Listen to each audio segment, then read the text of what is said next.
Broncos. This is Jolie Rodriguez. And this is Luke France. Welcome to the Poly Post Now. Serving you the most leading news now. And for the headlines this week. U.S. News ranks Cal Poly Pomona the second top public school in the West for the 2022-23 academic year. Within the last 5 years, Cal Poly Pomona has been climbing up 14 places in the top regional universities West category.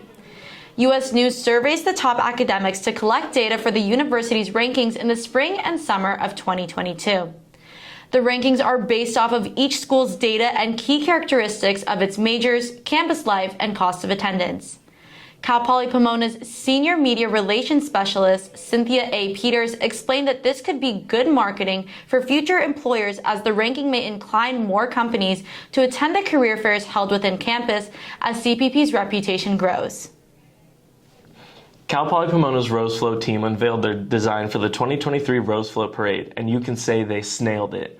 The design was titled Road to Reclamation. The float will embody the celebration of endings and welcoming new beginnings. According to Cal Poly Pomona's Rose Float team, the design will feature a fallen branch on the forest floor. The fallen branch showcases harvesting new life of diverse organisms and plant life, such as snails. Good luck to our Rose Float team as they prepare for this year's parade. In a galaxy not too far away, actually right here at our campus recreation center, the Brick hosted its first ASI Flick Flow of the semester last Friday, showing the film Guardians of the Galaxy. The Associate Director of Campus Recreation Programs, Casey Martin, informed us that the first round of registration was quick to fill up following ASI's announcement on their Instagram page, leading them to extend the registration to 25 additional spots, which filled up just as quickly as their prior registration. I guess you could say this event was out of this world. To find out more information about the events hosted at the Brick, you can visit asi.cpp.edu. Friday evening got spooky the night before CPP's Pumpkin Festival opening day as the College of Agriculture hosted their very first preview night. A night filled of local foods, desserts, wine, and beer. The event consisted of a variety of local and Cal Poly Pomona's very own vendors to essentially preview the events and vendors that will take place at this year's Pumpkin Festival. No worries if you missed the preview night. The Pumpkin Festival runs all October long, from October 1st to the 30th, where you can still take part in all the local vendors and, of course, the pumpkins.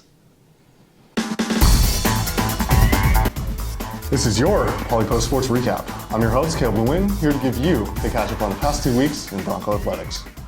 In volleyball, the Broncos stampeded their way to 4 victories, highlighted by a back-and-forth 5-set thriller against Cal State Los Angeles on September 24th. Led by junior opposite-side hitter Daisy Duke, who recently won her 4th CCAA weekly award, the Broncos volleyball team swept the other 3 matchups and have won 12 straight.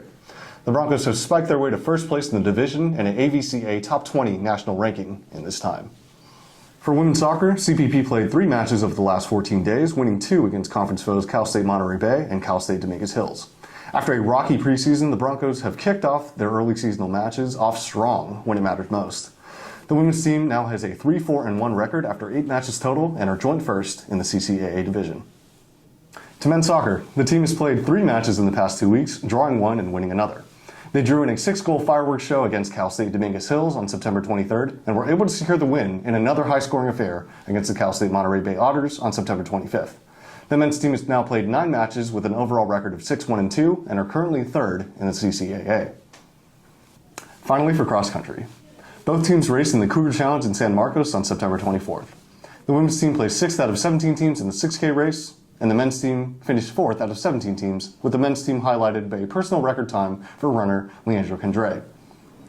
Condre finished just 15 seconds behind the individual winner of the event, the 3rd top finish for Condre among the Broncos in his 7 career races.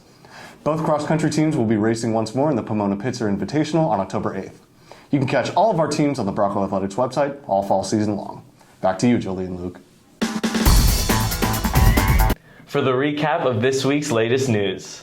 U.S. News ranks Cal Poly Pomona number 2 among top public schools in the West. CPP reveals their 2023 Rose Float design, the Road to Reclamation. The College of Agriculture kicked off their annual Pumpkin Festival with a preview night. ASI Flick Float returns for the fall semester.